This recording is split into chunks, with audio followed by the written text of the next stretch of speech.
नमस्कार, स्वागत है आप सभी का परीक्षा कैंपस के ऑनलाइन प्लेटफॉर्म पर। नए वर्ष की आप सभी को हार्दिक शुभकामनाएं और बधाइयाँ। ईश्वर से यही प्रार्थना है कि आप सभी का जो लक्ष्य है इस वर्ष आप लोगों को प्राप्त हो। नए संकल्प के साथ आज हम लोग इस नए वर्ष की शुरुआत करते हैं। इसी की कड़ी में आज हम लोग एक नई सीरीज को भी प्रारंभ करने चल रहे हैं, जिसमें हम लोग एनसीईआरटी को विस्तार पूर्वक पढ़ेंगे। जो एनसीईआरटी हमारी है, क्योंकि इससे बहुत सारे प्रश्न हमारे एग्जाम में पूछे जाते हैं, तो इसको हम लोग विस्तार से देखेंगे। जो जरूरी तथ्य हैं यहाँ पर आप लोगों को बताया गया है। आज हम लोग एनसीईआरटी 11वीं क्लास की जो एनसीईआरटी होती है, पहला जो चैप्टर है हड़प्पा सभ्यता, इसके विषय में पहले चैप्टर को देखेंगे। तो चलिए आज के इस सेशन की शुरुआत करते हैं। देखते हैं कि कौन कौन से ऐसे तथ्य इसमें हमारे लिए जरूरी हैं। चैप्टर का नाम ही है ईंटें, मनके तथा अस्थियां, यानी ईंटों से और मनके जो कि विभिन्न पदार्थों से बनाए जाते थे, और जो अस्थियां हैं इनसे हमें संपूर्ण हड़प्पा सभ्यता के विषय में जानकारी प्राप्त हुई है। इसीलिए इसका नाम भी चैप्टर का यहीं से शुरू होता है। अगर पुरातात्विक संस्कृति की बात करेंगे क्योंकि यह पुरातात्विक संस्कृति ही है, इसके विषय में हम लोग विभिन्न वस्तुओं पुरावस्तुओं से जानकारी प्राप्त करते हैं। हड़प्पाई मुहर इसमें एक महत्वपूर्ण भूमिका निभाती है। संभवतः हड़प्पा या सिंधु घाटी सभ्यता की सबसे विशिष्ट पुरावस्तु हड़प्पाई मुहर को माना जाता है। यह मुहर आप देख सकते हैं, हड़प्पा सभ्यता की यह मुहर है।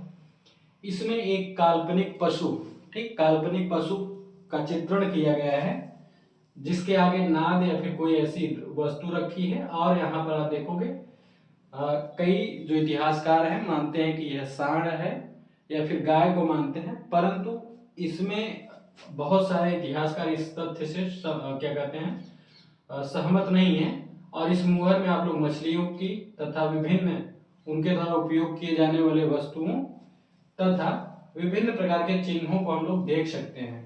ठीक, तो यह जो मुहर में जो पशु यहाँ पर बना है, इस मुहर में जो पशु बना है, इसको यूनिकॉर्न कहा जाता है। ठीक, यूनिकॉर्न,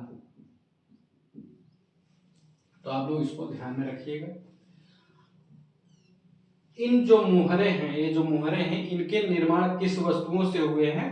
तो एक सेलखड़ी नामक जो पत्थर होता था, बहुत ही महत्वपूर्ण है, सेलखड़ी नामक पत्थर से यह बनाया जाता था। इन पर सामान्य रूप से जानवरों के चित्र तथा एक अवचरित लिपि, अनडिस्क्रिप्टेड स्क्रिप्ट है। ठीक, यानी इस लिपि का जो इस लिपि पे क्या लिखा गया इसके विषय में हम लोगों को जानकारी नहीं है। इनके चिन्ह यहाँ पर उत्कीर्ण है, यानी कुछ जानवरों के चित्र हैं, साथ ही साथ एक ऐसी लिपि है जिसके विषय में अभी हम लोग जान नहीं पाएंगे उस पर क्या लिखा है।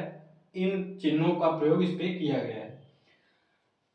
इस सभ्यता की जानकारी पुरातात्विक साक्ष्यों पर आधारित है। तो हड़प्पा सभ्यता या फिर पुरानी जितनी भी सभ्यताएं हैं उनकी जो जानकारी का स्रोत या प्रमाणिक स्रोत माना जाता है, कमोबेश लगभग यही सब होता है। एक तो होता है आवास, यानी वे किस प्रकार के घरों में रहते थे, घर उनके किस प्रकार के पदार्थों से बने थे, लकड़ी के बने थे या पत्थर से बने थे या ईंटों से बने थे, ईंटों का आकार क्या था, पत्थर था तो पत्थर की डिजाइन क्या थी, उस पर कौन कौन से नक्काशी या डिजाइन बनाए गए थे, इन सब चीजों के विषय में हमें जानकारी घरों से मिलती है। उनके द्वारा कौन कौन से जो क्या बर्तन हैं इस्तेमाल किए जाते थे, किन पदार्थों से उनको बनाया जाता था, किस प्रकार से उस पर डिजाइन किया जाता था, तो इसको मृदभांड कहा जाता था। यानी मिट्टी के बर्तन होते थे, इस पे डिजाइन भी बनी हुई होती थी। साथ ही साथ आभूषण, ऑर्नामेंट्स, कौन कौन से आभूषण वो लोग पहनते थे और इन आभूषणों का प्रयोग किन बनाने में किन तत्वों या पदार्थों का प्रयोग होता था, किन वस्तुओं का प्रयोग होता था, कौन सी धातु होती थी, तो इन सब का भी इन सब चीजों के विषय में हम लोगों को जानकारी जब प्राप्त होती है तो हमें पता चलता है कि वहां के लोग अगर कीमती पदार्थों से बने आभूषणों को प्रयोग करते थे तो वहां के लोग धनी समझे जाते थे, या फिर साधारण जब वस्तुओं से बने आभूषण होते थे तो वहां के आर्थिक स्थिति के विषय में हमें जानकारी मिलती है। साथ ही साथ वे किस प्रकार के औजार का प्रयोग करते थे और उनकी मुहरें किस प्रकार की थी, इससे भी हमें बहुत सारी जानकारी उनके विषय में मिलती है।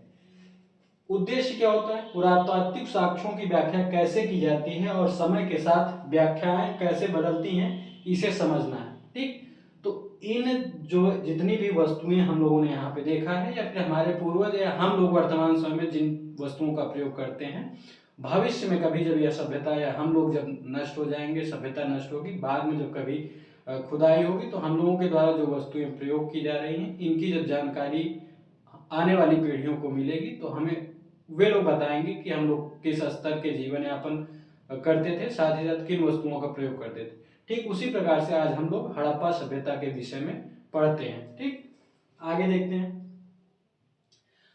कालक्रम और भौगोलिक विस्तार की अगर हम बात करेंगे तो किस समय की यह सभ्यता है, साथ ही साथ इस सभ्यता का विस्तार किन किन क्षेत्रों में था। तो हड़प्पा सभ्यता 6000 ईसा पूर्व से 2600 ईसा पूर्व के बीच में मानी जाती है, जबकि विकसित हड़प्पा सभ्यता 2600 से 1900 ईसा पूर्व, और उत्तर हड़प्पा यानी कि जो पतन की तरफ हड़प्पा सभ्यता का होता है, तो 1900 ईस्वी से ईसा पूर्व से 1300 ईसा पूर्व के बीच में मानी जाती है। हड़प्पा सभ्यता के चरणों की बात करेंगे तो मैंने बताया लगभग 6000 से 2600 ईसा पूर्व तक प्रारंभिक चरण है। इसमें ग्रामीण बस्तियां आपको देखने को मिलेंगी, जिनमें मेहरगढ़ है और सोथी संस्कृतियां जो भी हैं। साथ ही साथ विकसित परिपक्व हड़प्पा सभ्यता जो है 2600 से लेकर के 1900 ईसा पूर्व तक है, जिसमें आप हड़प्पा, मोहनजोदड़ो, धौलावीरा, राखीगढ़ी के जैसे स्थलों को देख सकते हैं। उत्तर हड़प्पा सभ्यता जो 1900 ईसा पूर्व से 1300 ईसा पूर्व तक है, इसके पतन के चरण को दिखाता है कि यानी इस समय तक जो उत्तर हड़प्पा सभ्यता है, इसमें नगरों का जो विकास हो रहा था अवरुद्ध हो गया, बल्कि उनमें पतन दिखाई देता है। लोग इन नगरों से हट करके विभिन्न ग्रामीण बस्तियों में बसने लगे थे, उनके रहन सहन का तरीका बदल गया था, खान पान, आभूषण, मृदभान, इन सब चीज़ों का वे लोग साधारण चीज़ों का प्रयोग करने लगे थे। विस्तार की अगर हम बात करेंगे तो हड़प्पा सभ्यता अफगानिस्तान, बलूचिस्तान, सिंध, पंजाब, जम्मू कश्मीर, हरियाणा, राजस्थान, पश्चिमी उत्तर प्रदेश, गुजरात और महाराष्ट्र तक था। प्रमुख शहरों की अगर हम बात करेंगे तो राखीगढ़ी, मोहनजोदड़ो, हड़प्पा, धौलावीरा और गनेरीवाला जो हैं, यह प्रमुख हड़प्पा सभ्यता के स्थल थे। तो मैप में भी आप देख सकते हो, यानी वर्तमान समय का अफगानिस्तान का कुछ भाग, पूर्वी अफगानिस्तान का, पाकिस्तान का भाग, बलूचिस्तान, उसके बाद हम भारत में अगर देखेंगे तो हड़प्पा सभ्यता के विभिन्न स्थल राजस्थान, हरियाणा, पश्चिमी उत्तर प्रदेश और उसके बाद पंजाब जैसे प्रांतों में देखने को मिलते हैं। आगे देखते हैं। निर्वाह के तरीके और कृषि एवं पशुपालन, यानी इससे हमें क्या पता चलता है कि हड़प्पा सभ्यता के लोग किस प्रकार के पशुओं का पालन करते थे, कैसे जीवन यापन करते थे। तो यहाँ से हमें इन विषयों के विषय में पता चलता है। आहार की अगर हम बात करेंगे तो हड़प्पा निवासी पेड़ पौधों से प्राप्त उत्पाद तथा जानवरों, मछली सहित का भोजन करते थे, यानी वे शाकाहारी भी थे और मांसाहारी भी थे। यानी पेड़ पौधों से, जैसे आज हम लोग बहुत सारे उत्पाद पेड़ पौधों से प्राप्त करते हैं और फसलों की बुआई और कटाई करते हैं, उनसे प्राप्त करते हैं। और कई लोग हैं जो जानवरों यानी मछलियों का भोजन के रूप में प्रयोग करते हैं और विभिन्न प्रकार की जो मांसाहार भोजन होते हैं उनका प्रयोग करते हैं।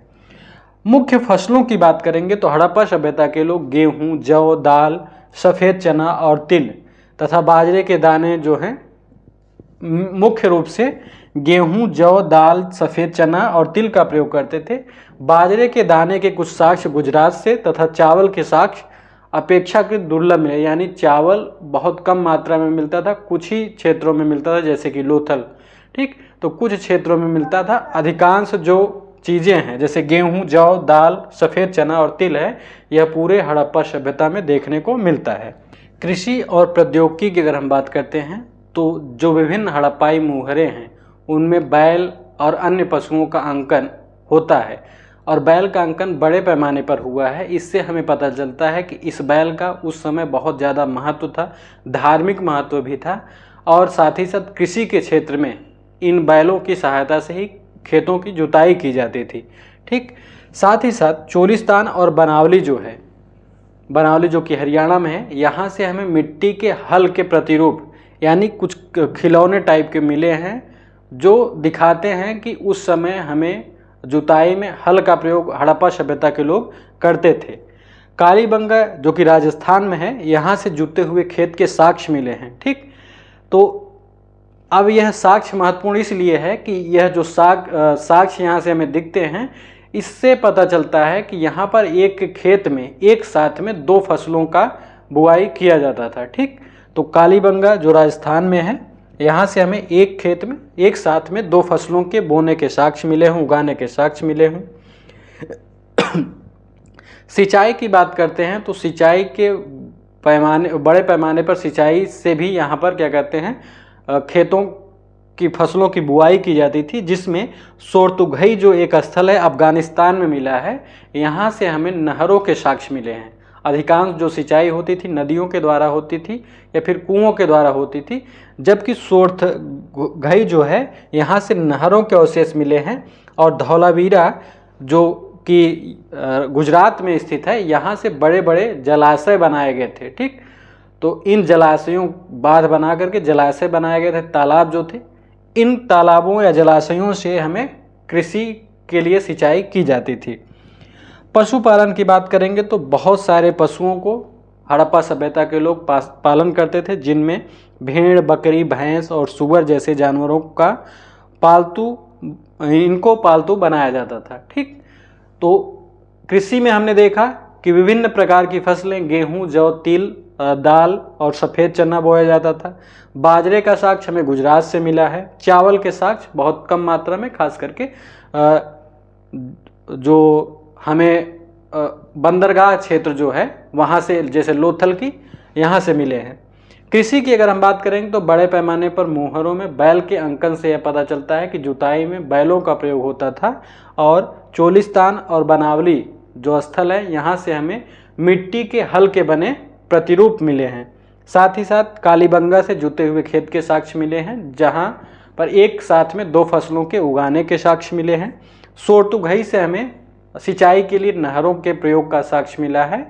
और साथ ही साथ पशुपालन में हम यहाँ पे देखते हैं कि हड़प्पा सभ्यता के लोग बकरी, भेड़, भैंस और सूअर जैसे जानवरों का पालन करते थे।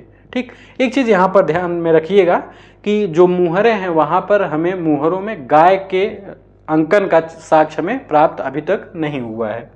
आगे देखते हैं। हड़प्पा सभ्यता की सबसे बड़ी जो विशेषता मानी जाती है, यहाँ के बड़े बड़े शहर वे विभिन्न क्षेत्रों में हमें मिले हैं, चाहे हड़प्पा हो या मोहनजोदड़ो हो या फिर धौलावीरा हो। ठीक, हड़प्पा सभ्यता की सबसे अनूठी विशेषता शहरी केंद्रों का विकास थी। ठीक, इन शहरी केंद्रों में जो बस्तियां बसाई जाती थी उनमें विभिन्न प्रकार से विभाजित उनको किया जाता था। अधिकांश जो बस्तियां हैं वे 2 भागों में विभाजित होती थी। एक होता था पश्चिमी भाग जिसे दुर्ग कहा जाता था, दूसरा होता था पूर्वी भाग जो कि शहर यानी नगर क्षेत्र कहा जाता था। दुर्ग या सिटाडेल छोटा लेकिन ऊंचाई पर बना पश्चिमी भाग था। तो देखिए यहाँ पर ये पश्चिमी भाग में बना है, मोहनजोदड़ो के शहर का यहाँ पर मानचित्र है। सिटाडेल यानी दुर्ग जो है यह पश्चिमी भाग में है, यह छोटा है परंतु यह थोड़ी ऊंचाई पर बनता था। जबकि जो शहर होता था, निचला शहर जिसे कहा जाता था, लोअर टाउन, बड़ा होता था परंतु यह नीचे बसाया जाता था। नियोजन की अगर हम बात करेंगे किस प्रकार से इन शहरों को बसाया जाता था, तो पहले बस्ती का नियोजन किया जाता था और फिर कार्यान्वयन, यानी पहले एक पूरा नक्शा बनाया जाता था, मानचित्र बनाया जाता था कहाँ पर कौन सा स्थल होगा, फिर उसके बाद उसी मानचित्र के अनुसार निर्माण कार्य किए जाते थे। भवन निर्माण कार्य चबूतरों पर एक निश्चित क्षेत्र तक सीमित था। अब देखिए, जैसे आज हम लोग क्या करते हैं कि चबूतरा कोई ऊंचाई वाला स्थल नहीं बनाते हैं, वैसे ही भूमि पर नींव डाल करके घर बनाते हैं। परंतु पहले हड़प्पा सभ्यता के लोग क्या करते थे, पहले एक निश्चित क्षेत्र पर खूब ऊंचाई में मिट्टी को रखा जाता था, यानी वहाँ पर मिट्टी पाटा जाता था। ऊंचाई कर करके उसको ठोस रूप प्रदान करके मजबूत जब हो जाता था, फिर उस पर भवन या घर बनाए जाते थे। ठीक, तो इसको ध्यान में रखिएगा। यहाँ पर जो ईंटें हैं, पूरी हड़प्पा सभ्यता में एक प्रकार की ईंटें पाई जाती हैं, यह भी वहाँ की एक अनूठी बात हमें देखने को मिलती है। धूप में सूखी या भट्ठी में पकी ईंटें एक निश्चित अनुपात की होती थी। इनकी लंबाई जो होती थी 4, ऊंचाई 2, ठीक। तो इनकी लंबाई और चौड़ाई की अगर बात करेंगे 4x2x1 होती थी, ठीक। तो इसको भी आप लोग ध्यान में रखिएगा। आगे देखते हैं, शहरी विशेषताएं, जल निकास व गृह स्थापत्य। तो यह हड़प्पा सभ्यता की खुदाई में मिला एक शहर का जो आप लोग प्रतिरूप देख सकते हैं, किस प्रकार से शहर बसाए जाते थे या फिर किस प्रकार से वहाँ का घर बनाया जाता था। आप इस घर में देख सकते हो कि विभिन्न प्रकार के जो कमरे हैं बनाए गए हैं, साथ ही साथ नहाने के लिए बाथरूम बनाया गया है और उसमें एक कुआं होता था। और फिर देख सकते हैं यहाँ पर नालियों का प्रयोग भी हुआ रहता था। और यह नालियाँ यहाँ से देखिए आप, यहाँ से एक घर की नाली निकल करके शहर की मेन जो रोड होती थी उसके बगल में जो बने नाले में प्रत्येक घर से निकल करके इसमें जुड़ता था।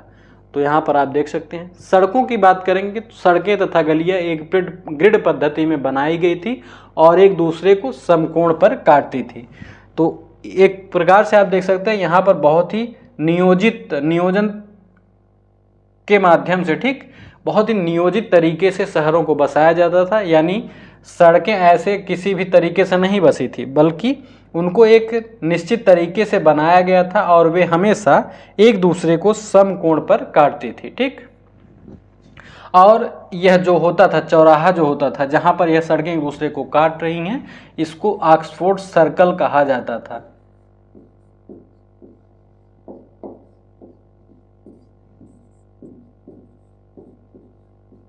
ऑक्सफोर्ड सर्कल कहा जाता था। सुनियोजित जल निकास प्रणाली की अगर हम बात करेंगे तो घरों की नालियां जो हैं गली की नालियों से जुड़ती थी, जैसे कि मैंने यहाँ पर बताया है। मुख्य नाले गारे में जमाई गई ईंटों से बने थे और ढके हुए थे। सफाई के लिए नालों में हौदियाँ मलकुंड बनाई गई थी। जैसे यहाँ पर देखोगे आप, ए ना, यहाँ पर देखिए हौदे की तरह एक बनाया गया है, इसी में पूरा कचरा आकर के रुक जाता था और फिर इसको उठा करके कचरा निकाल दिया जाता, फिर इसको रख दिया जाता।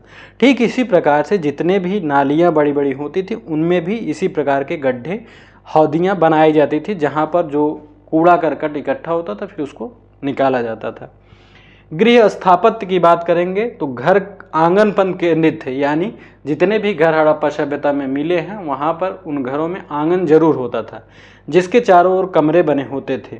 एकांतता यानी प्राइवेसी को महत्व, यानी कि आप जब देखोगे हड़प्पा सभ्यता में मुख्य सड़क की तरफ इनके दरवाजे नहीं होते थे, बल्कि मुख्य सड़क पर इनके घर का पीछे का भाग होता था और मुख्य सड़क से हट करके यानी उसके अपोजिट साइड में इनके घर का दरवाजा होता था। भूमि तल पर दीवारों में खिड़कियां नहीं होती थी, यानी जो मकान बनाए जाते थे जो सड़क की तरफ होता था, सड़क की तरफ खिड़की नहीं लगाई जाती थी और खिड़की इतनी ऊंचाई पर नहीं लगाई जाती थी कि सड़क से कोई व्यक्ति खड़ा होकर के कमरे में देख सके।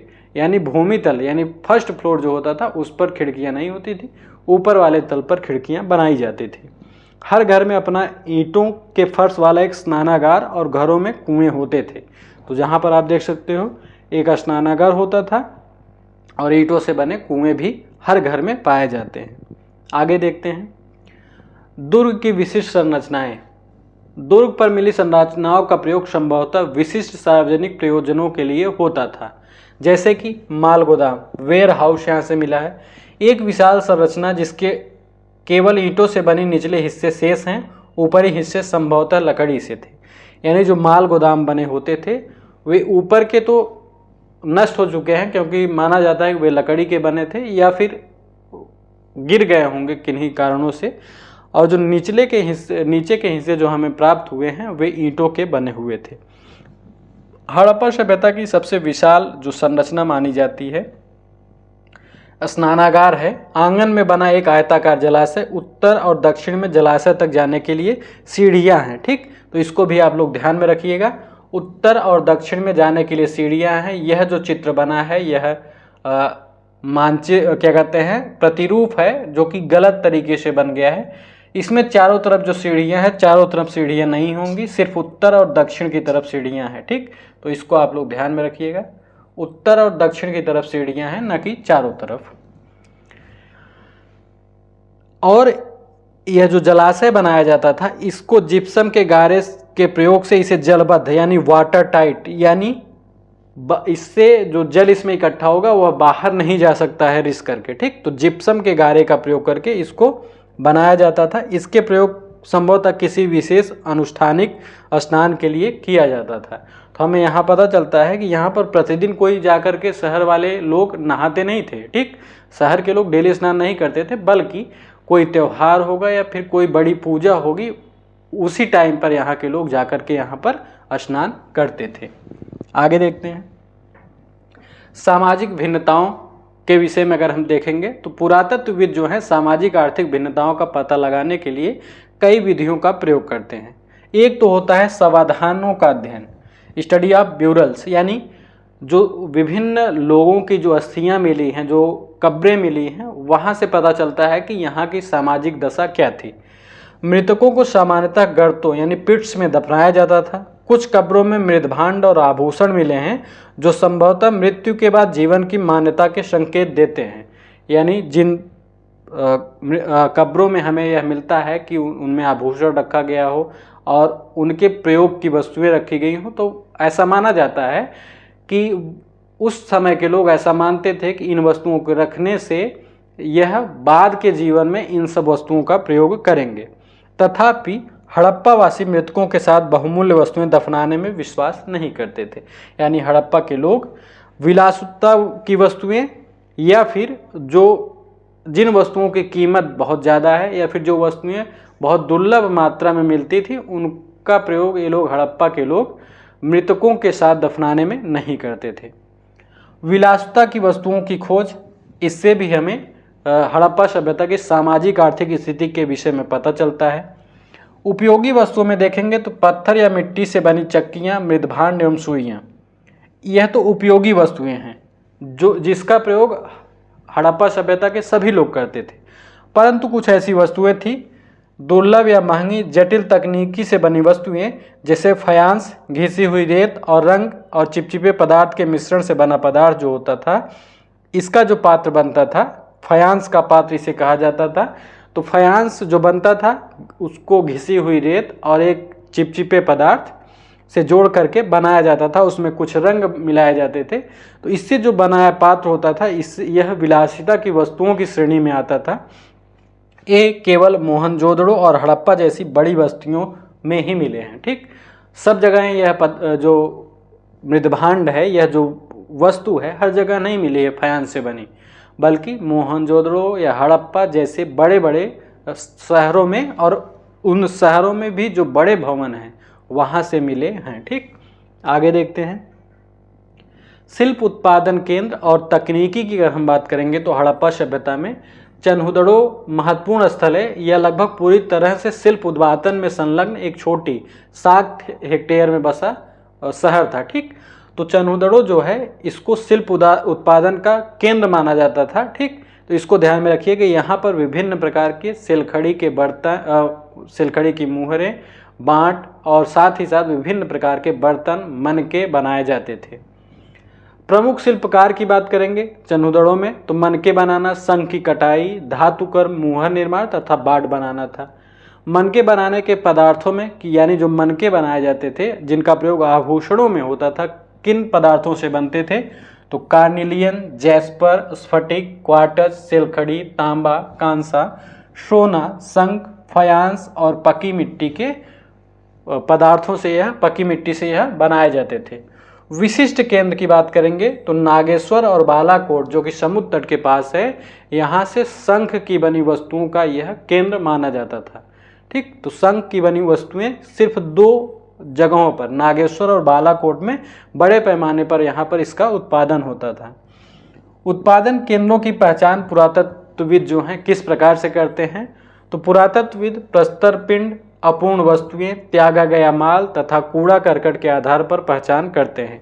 यानी कि जिन स्थलों पर उत्पादन कार्य होगा तो वहाँ पर जब उत्पादन कोई भी वस्तु का होगा तो अंत में कुछ चीज़ें बच जाएंगी जो वहाँ पर इधर उधर बिखेरी गई होंगी, साथ ही साथ कुछ वस्तुएं अपूर्ण रही होंगी, कुछ वस्तुएं बन गई होंगी, बाद में बिगड़ गई होंगी, टूट गई होंगी। वे सारी चीज़ें जो कि जिनका प्रयोग नहीं किया गया है वो वहीं पे दब गई। जब बाद में वहाँ पर खुदाई हुई तो बड़े पैमाने पर जब इन वस्तुओं को मिला, लोगों को प्राप्त हुई, पुरातत्वविदों को, तो उन्होंने अनुमान लगाया कि यहाँ जो यह शहर है या जो यह स्थल है, यहाँ पर जरूर ही इन वस्तुओं का उत्पादन का कार्य किया जाता था। आगे देखते हैं। व्यापार की अगर हम बात करेंगे तो महाद्वीप में व्यापार, शंख का व्यापार जो होता था नागेश्वर और बालाकोट से होता था। यानी पूरे हड़प्पा सभ्यता में नागेश्वर और बालाकोट से शंख का क्या कहते हैं, निर्यात किया जाता था।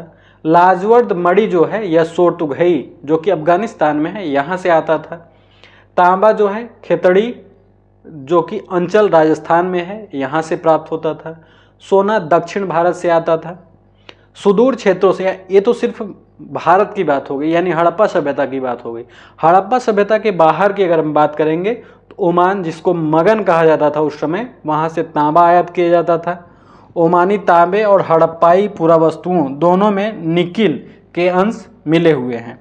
मेसोपोटामिया, ठीक, यहाँ के लेखों में दिलमुन, जिसे वर्तमान समय में बहरीन कहा जाता है, मगन और मेलुहा हड़प्पा क्षेत्र से संपर्क की जानकारी मिलती है। मेसोपोटामिया के लेख मेलुहा को नाविकों का देश कहते हैं।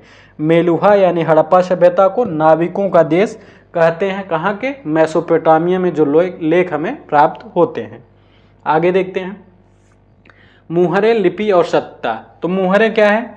लंबी दूरी के संपर्क को सुविधाजनक बनाने और प्रेषक की पहचान बताने के लिए उपयोग होता था मुहरों का। यानी इस वस्तु को किस व्यक्ति ने भेजा है, इसका जो पता किससे चलता था? जो मुहर होती थी उसमें एक व्यक्ति के चिन्ह, ठीक, अंकित होते थे। उस चिन्ह का प्रयोग सिर्फ वही व्यक्ति या व्यापारी करता था। इससे पता चलता था कि यह वस्तु उसकी है। एक रहस्यमयी लिपि की अगर हम बात करेंगे तो यह लिपि आज तक पढ़ी नहीं जा सकी है। यह वर्णमालाई नहीं थी। इसमें 375 से 400 के बीच के चिन्ह हैं। संभवतः दाएं से बाएं लिखी जाती थी। ठीक, तो हड़प्पा सभ्यता की जो लिपि है वह दाएं से बाएं लिखी जाती थी और इसमें 375 से लगभग 400 बीच के चिन्ह हैं। यहाँ पर किस प्रकार की शासन प्रणाली थी तो यह भी पूरी तरीके से स्पष्ट नहीं है। ठीक, प्राचीन सत्ता शासक के स्वरूप पर मतभेद है। मोहनजोदड़ो से मिली एक पत्थर की मूर्ति को पुरोहित राजा की संज्ञा दी गई है। कुछ पुरातत्वविदों का मानना है कि कोई शासक नहीं था। कुछ मानते हैं कि कई शासक थे और कुछ इसे एक ही राज्य मानते थे। यानी यहाँ पर शासन का कार्यभार कौन करता था, इसके विषय में पूरी तरीके से एक तथ्य पर कोई भी इतिहासकार सहमत नहीं है। ठीक, कुछ लोग मानते हैं कि यहाँ पर जो पुरोहित राजा की मूर्ति मोहनजोदड़ो से मिली है वही यहाँ का शासक था। कुछ लोग मानते हैं कि एक ही राजा था। कुछ लोग मानते हैं कि कई राजा, जो कई प्रांत थे उनमें कई राजा होते थे। और कई लोग मानते हैं कि पूरा हड़प्पा सभ्यता सिर्फ एक ही राज्य माना जाता था। ठीक, सभ्यता का अंत कैसे हुआ तो यह भी कंफर्म नहीं है। ठीक, कि हड़प्पा सभ्यता कैसे, इतनी बड़ी विशाल सभ्यता अचानक से कैसे खत्म हो गई, इसके विषय में भी इतिहासकार एकमत नहीं है। लगभग 1800 ईसा पूर्व तक चोलिस्तान जैसे क्षेत्रों में अधिकांश विकसित हड़प्पा स्थलों को त्याग दिया गया। यानी यहाँ के निवासी इन विकसित हड़प्पा स्थलों को छोड़ करके चले गए। विशिष्ट पुरावस्तुओं बाट मुहरे का समाप्त हो जाना उत्तर हड़प्पा सभ्यता में। लेखन, लंबी दूरी के व्यापार और शिल्प विशेषज्ञता का लोप हो गया। यानी लंबी दूरी के व्यापार बंद कर दिए गए।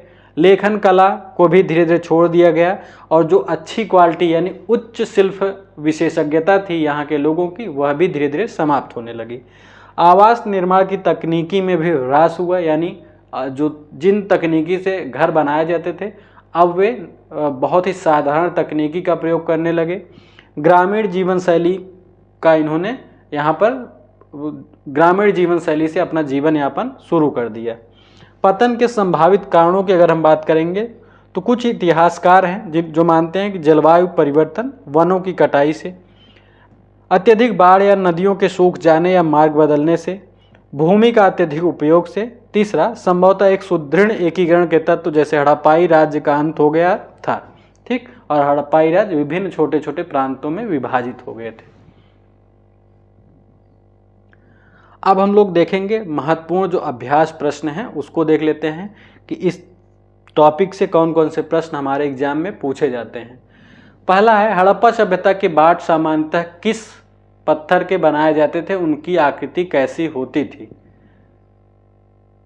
तो इसमें देखिए हड़प्पा सभ्यता के बाट पहला है सेलखड़ी, गोलाकार, चट, घनाकार, कार्नेलियन, बेलनाकार, डी जैस्पर, चक्राकार। तो इसमें चित्र भी बने हैं, तो चित्र के माध्यम से तो आप बता ही सकते हैं। ठीक, तो चित्र के माध्यम से आप बता ही सकते हैं इसमें कौन सा सही होगा। और एक चीज़ यहाँ पर जो पीपीटी यानी कि जो ये पावर पॉइंट बन रही थी स्लाइड, तो इसमें एक गलती हो गई है, यहाँ पर इसको हाईलाइट कर दिया गया है। ठीक, तो इसका आंसर तो आप लोगों को वैसे ही पता चल जाएगा, तो अगली बार इसको सही किया जाएगा। पुरातत्वविदों को अफगानिस्तान के सोर्तुगही नामक स्थल से किस महत्वपूर्ण वस्तु के स्रोत मिले हैं। तो यहाँ से लाजवर्द मणि जो है, लैपिस लाजुली जिसे कहा जाता है, इसके साक्ष्य मिले हैं। फयान से बने छोटे पात्र हड़प्पा सभ्यता में विलासिता की वस्तु माने जाते थे क्योंकि इन्हें बनाना कठिन, महंगा और जटिल तकनीकी से संभव था। तो इस प्रश्न जो है आप लोग ध्यान से देखिएगा। मेसोपोटामिया के लेख में मेलुहा शब्द का प्रयोग संभवतः किस क्षेत्र के लिए किया गया है। तो अभी मैंने बताया था मेलुहा जो है नाविकों का देश माना जाता है, हड़प्पा क्षेत्र। हड़प्पा सभ्यता की कृषि प्रौद्योगिकी के संबंध निम्नलिखित कथनों पर विचार कीजिए। कालीबंगन में मिले जुते हुए खेत से एक साथ 2 फसल उगाने के प्रमाण मिले हैं। पहला तो सही है। सिंचाई के लिए नहरों के अवशेष केवल पंजाब और सिंध से मिले हैं। तीसरा, मिट्टी से बने हल के प्रतिरूप बनावली हरियाणा से प्राप्त हुए हैं। तो जल्दी से आप लोग इसका उत्तर दीजिएगा। ठीक, तो इसमें सही उत्तर क्या होगा आप लोग बताइएगा। 5वें प्रश्न का, तो 5वें प्रश्न में पहला तो सही है। ठीक, पहला तो सही है कि कालीबंगन से एक साथ 2 फसलों के साक्ष्य मिले हैं। सिंचाई के लिए नहरों के अवशेष केवल पंजाब और सिंध से मिले, यही गलत है। ठीक, मिट्टी से बने हल के प्रतिरूप जो हैं बनावली हरियाणा से मिले हैं, तो यह भी सही है, यानी 1 और 3 इसमें सही है। हड़प्पाई लिपि के संबंध में कौन सा कथन गलत है। ए, यह एक वर्णमालीय लिपि थी, यह संभवतः दाएं से बाएं लिखी जाती थी। इसमें लगभग 375 से 400 के बीच चिन्ह थे, यह आज तक पढ़ी नहीं जा सकी है, तो यह वर्णमालयी लिपि नहीं थी। ठीक, 6वां में सही उत्तर हमारा होगा यह वर्णमालयी लिपि नहीं थी। बाकी सभी कथन इसमें सही हैं। ठीक, आगे देखते हैं। मोहनजोदड़ो के निचले शहर की आवासीय इमारतों की एक प्रमुख विशेषता क्या थी। इमारतों में बहुत सारी बाहरी खिड़कियां होती थी, तो यह गलत है, बाहर खिड़कियां नहीं होती थी। मुख्य द्वार से आंगन का सीधा अवलोकन होता था, यह भी गलत है। ठीक, मुख्य द्वार से आंगन को नहीं देखा जा सकता था। भवन निर्माण आंगन पर केंद्रित था और एकांतता को महत्व दिया जाता था, यही सही है। किसी भी घर में स्नानागार नहीं होता था, यह भी गलत है, सभी घरों में स्नानागार पाया जाता था। पुरोहित राजा की संज्ञा किस पुरावस्तु को दी गई है। एक विशाल कांस्य मूर्ति, एक विशिष्ट मुहर, पत्थर की मूर्ति, सोने के आभूषण। तो जो पत्थर की मूर्ति है इसे पुरोहित राजा की संज्ञा दी गई है। 9वां प्रश्न है, नागेश्वर और बालाकोट नामक बस्तियां किस विशेष शिल्प उत्पादन के लिए जानी जाती हैं। तो मनके बनाने, धातु कर्म, शंख की वस्तुएं, बाट। तो जो शंख की वस्तुएं हैं यहाँ से इनकी वस्तुएं बनी हुई मिलती हैं। निम्नलिखित में से कौन सा हड़प्पा सभ्यता के पतन का एक संभावित कारण माना जाता है। लौह प्रौद्योगिकी का अभाव, जलवायु परिवर्तन, बाढ़ तथा नदियों का सूख जाना, मुद्रा प्रणाली का विकास न होना, विशाल सेना का अभाव। तो बी ऑप्शन इसमें सबसे उचित माना जाता है, इसमें सही माना जाता है कि जलवायु परिवर्तन या बाढ़ या नदियों के सूखने से हड़प्पा सभ्यता का पतन हुआ। दीर्घ उत्तरी प्रश्नों में अगर हम बात करते हैं तो हड़प्पा सभ्यता से एक प्रश्न हमेशा बनता है। हड़प्पा सभ्यता की शिल्प उत्पादन व्यवस्था अत्यंत विशिष्ट और संगठित थी। कच्चे माल की प्राप्ति के स्रोतों और प्रमुख उत्पादन केंद्रों के साक्ष्यों के आधार पर इस कथन की विवेचना कीजिए। ठीक, तो इस प्रश्न को आप लोग जरूर सॉल्व कीजिएगा। तो आज की यह क्लास यहीं पर समाप्त होती है। आप लोगों से निवेदन है कि क्लास को जरूर लाइक करिएगा और कमेंट करिएगा। इस क्लास से संबंधित सुझाव अवश्य दीजिएगा, अपने मित्रों के साथ जरूर शेयर करिएगा। एक बार फिर से आप सभी को नए वर्ष की हार्दिक शुभकामनाएं।